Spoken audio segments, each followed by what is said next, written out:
अगर चीन तू नहीं मानता ना सही, भारत अब तेरा पीछा छोड़ने वाला तो नहीं है। तेरे रंगरूटों के हालात देखी है। अब जरा आंसू पोंछ ले जिनपिंग, क्योंकि आगे तो काल खड़ा है, वही हिमालयन काल जिसने तेरे 60 से ज्यादा मारे। क्योंकि जब ये जाबाज झपट्टा भी मारते हैं तो शेर भी दुबक जाते हैं। तू तो केवल आग उगलने वाला ड्रैगन है। जिनपिंग अपने रंगरूट रोदाली गैंग के कांपते और दहाड़ मारकर रोते चेहरों को तो देख ही चुके होंगे। लिहाजा समझ ले कि 1962 वाला हिंदुस्तान तो कतई नहीं है। ना सरकार कमजोर है, ना सेना का हौसला। पूर्वी लद्दाख सेक्टर में रणनीतिक तौर पर बेहद महत्वपूर्ण 20 से ज्यादा चोटियों पर हिंदुस्तानी फौज डटी है। ठंड इतनी ज्यादा हो चली है कि जिनपिंग जी के रंगरूट हॉस्पिटल पहुंचने लगे हैं। सोचा था लद्दाख की पहाड़ियां तो हलवा है, लेकिन फिजा बदल चुकी है। बढ़त भारत के हाथ है। वैसे तनाव तो हिंदुस्तान कभी नहीं चाहता, मगर चीन पर भरोसा भी नहीं है, क्योंकि गद्दारी और मक्कारी तो चीनियों के खून की निशानी है। लिहाजा अब लद्दाख में सेना ने खूंटे गाड़ दिए हैं। जब तक पीछे नहीं चला जाता है ड्रैगन, भारत के फौलादी परिंदे पीछे हटने वाले नहीं हैं। फिलहाल चीन सीमा पर चल क्या रहा है? दोस्तों, वास्तविक नियंत्रण रेखा पर भारत और चीन के बीच जारी तनाव को कम करने के लिए दोनों देशों की तरफ से राजनीतिक, कूटनीतिक और सैन्य स्तर पर लगातार कोशिशें हो रही हैं।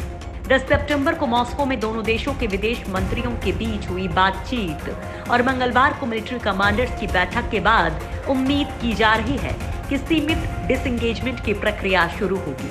दोनों पक्ष एलएसी पर यथास्थिति को सुनिश्चित करने की कोशिश में हैं। हालांकि धोखेबाजी तो चीन की फितरत है, उस वजह से उस पर यकीन करना मुश्किल है।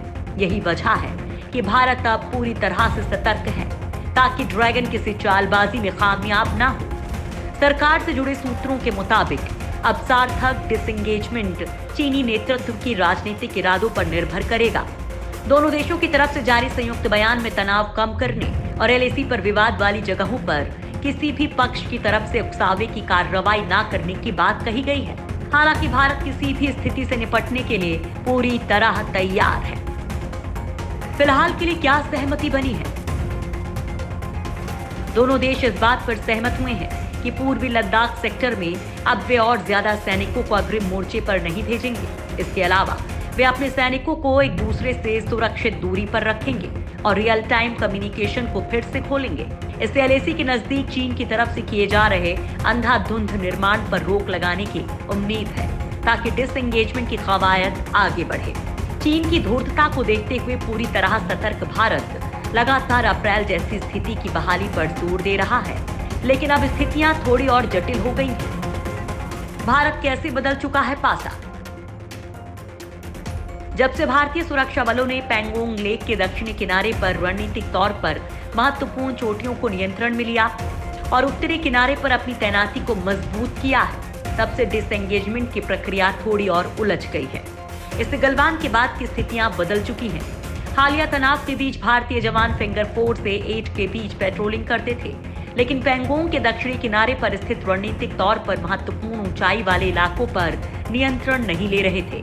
29-30 अगस्त को चीन की हिमाकतों का मुंहतोड़ जवाब देते हुए भारतीय जवानों ने कई अहम चोटियों को अपने कब्जे में कर लिया।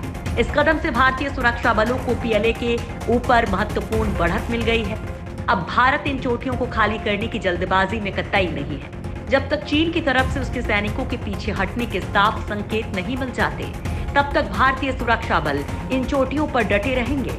वैसे मंगलवार को दोनों देशों के बीच हुई सैन्य बातचीत सकारात्मक रही है।